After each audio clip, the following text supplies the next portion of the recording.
Morning, guys. I wanted to go into point I made yesterday,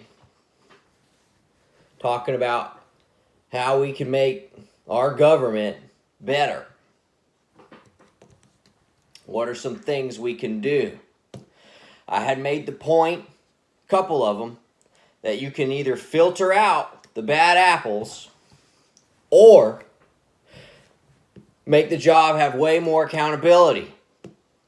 Make the job more unenjoyable so that the bad apples leave. And the accountability has to stay.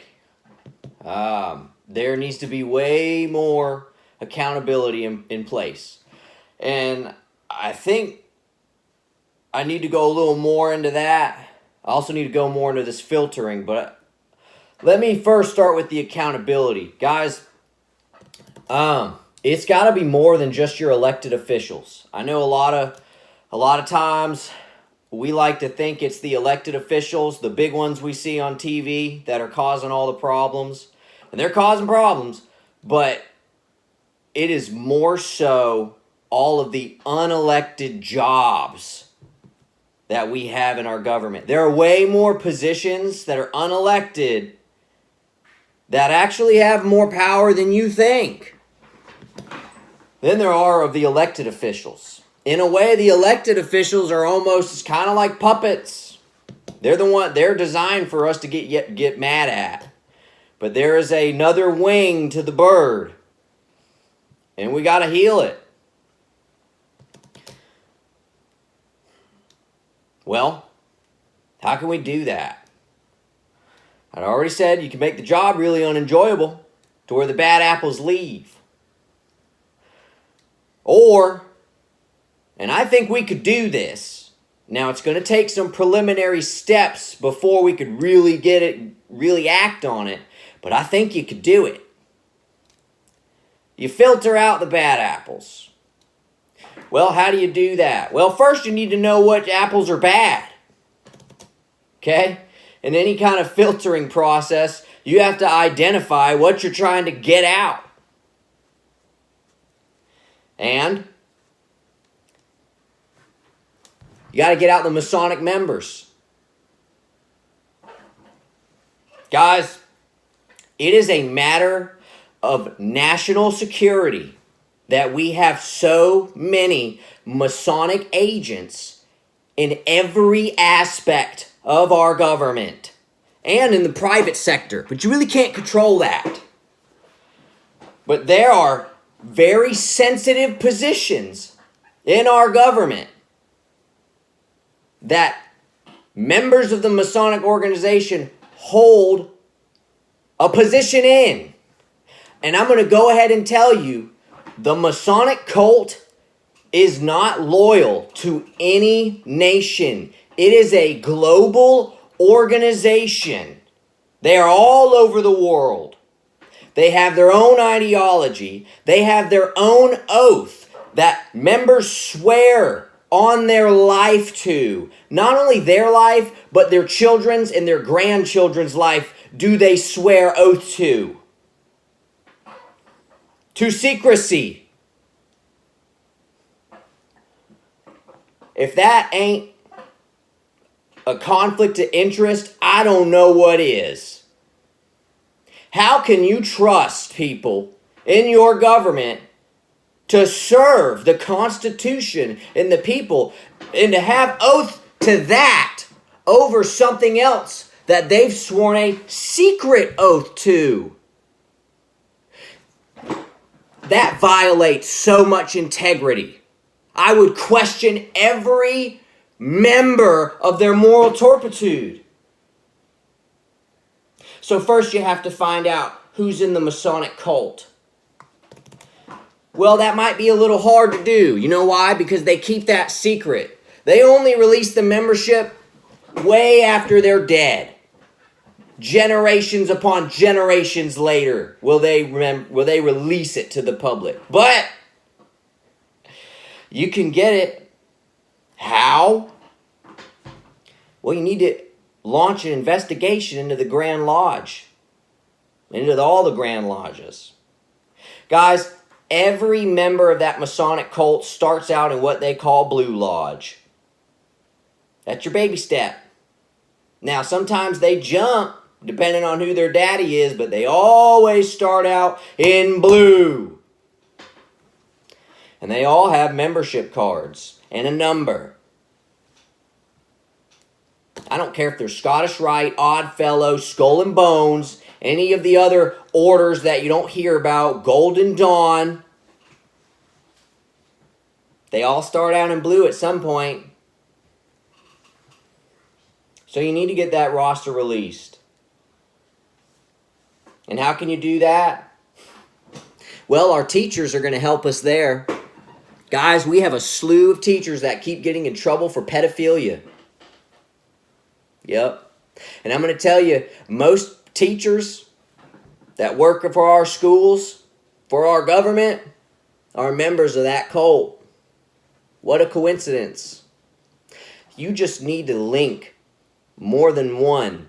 I bet you could get 5 or 10 in one district. I bet you could. You need to look at some old cases and you need to start linking these people to a common place. It's not going to be hard to do. Once you got them all linked to a common place, you investigate that place.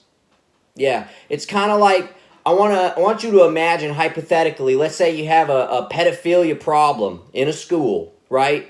And you start investigating and then you find out, oh, coincidentally, all these pedophiles go to the same church. Well, quite naturally, you're going to investigate that church, right?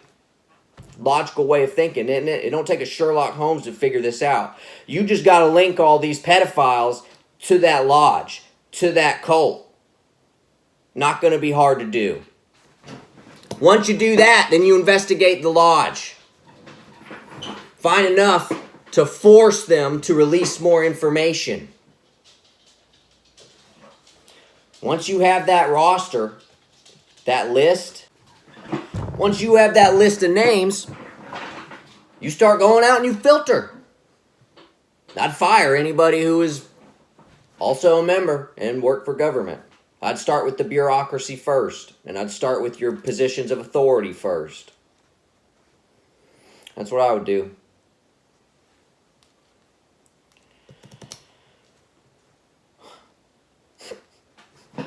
Not that hard. I'd say it's close to active treason. What they're doing. I mean, he's getting pretty close to that. So yeah, I think you'd have grounds to do that, to do so.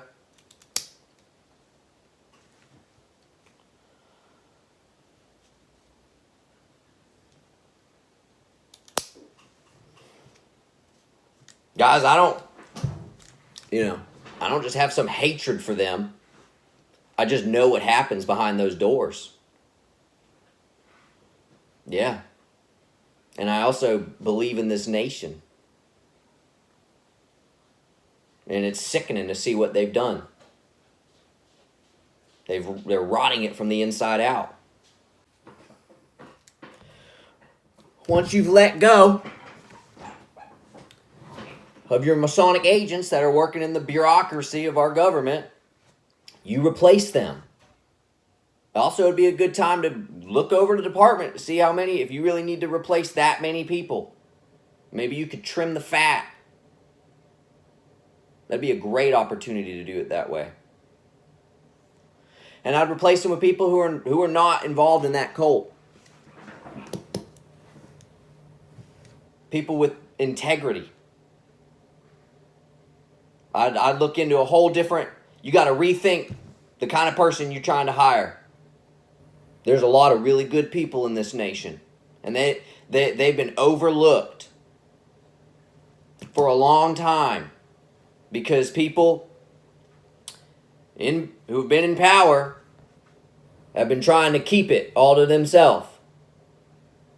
And take advantage of the little guy, so to say.